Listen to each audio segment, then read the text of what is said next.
justice for New Jersey farmers. One small New Jersey farm that is nearly 200 years old, fighting for its very survival. Local officials want to snatch up the Henry family's 21 acres through eminent domain to make room for yet another so-called affordable housing project. Now, the U.S. Department of Agriculture is stepping up, going to bat for the Henry brothers to stop the takeover before it's too late. Joining us now, the Henry family farm owners themselves, Andy and Chris Henry. Andy and Chris, it's great to see both of you. Andy, I'm going to start with you. We've been covering the story here on Fox Business. And what is the update now that at least the USDA and the Department of Agriculture are aware of it and on your side? Well, it is impressive to have that kind of support for sure. It is a local issue, unfortunately, but they've been helping us out a lot. We have an upcoming mediation on October 28th in the legal process. And that's where we are now. We've been fighting this since April 24th, and we're going to keep fighting it. Chris, you're fighting the city that you live in that wants to take over your farm, build what they call affordable housing. Who really knows if that's really going to be affordable housing? But they're trying to do this to you, and you're having to resort to going to the Department of Agriculture. I mean, that's who's now fighting the battle. Is this like a nationwide issue of abuse by local cities against folks in the agricultural space? Well, I'm not sure. It certainly seems like that to me and my brother. It just seems like a very, very odd place that you would want to put housing just because of the fact that where it is.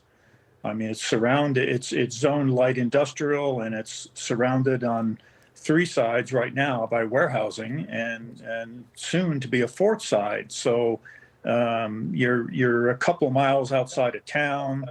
You know, where the school, post office, library, athletic fields, there's none of that out here. So it just seems like a very, very odd location to us. But Andy, is the community on your side? And is that helping your cause? And I just want to point out that I asked, but those are some gorgeous Belted Galloway cattle you have.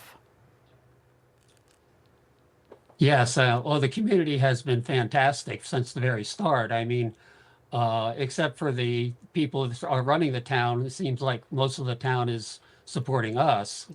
They set up a GoFundMe for us. They've been getting the publicity, which is probably why I've been talking to you right now.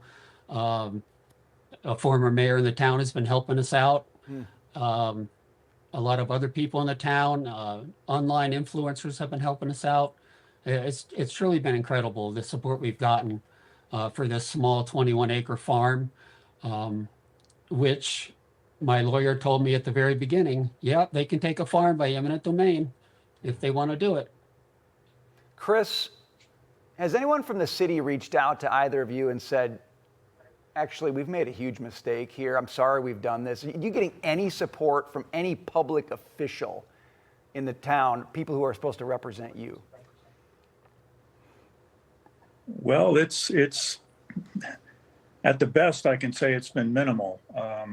The current mayor has spoken to Andy one time, I believe, but it was a surprise to us when this happened at the end of April. We had no idea. We've been, it's important to my brother and I to keep the farm and the family, and we've had numerous examples or offers from developers trying to buy the place. And that's been going on for just years and years, and we've turned them all down. And it didn't really occur to us that government would want to take it by eminent domain. So we made a little error there on our part.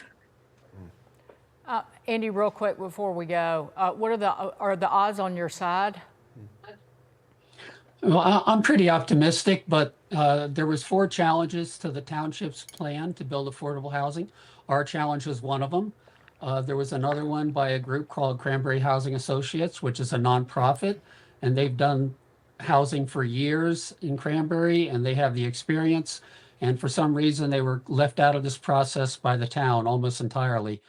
But we're still optimistic because of the challenges and because of the favorable publicity and the support we've gotten. And, you know, I'm going to just say, people have warned me this could go on for 20 or 30 years, and I know another farm that has. We don't want that to happen, but, you know, we're in for the long haul if we have to be. Yes, sir. We're in it with you. Andy and Chris. Thank Andy you and very Chris much. Henry, great to see both of you.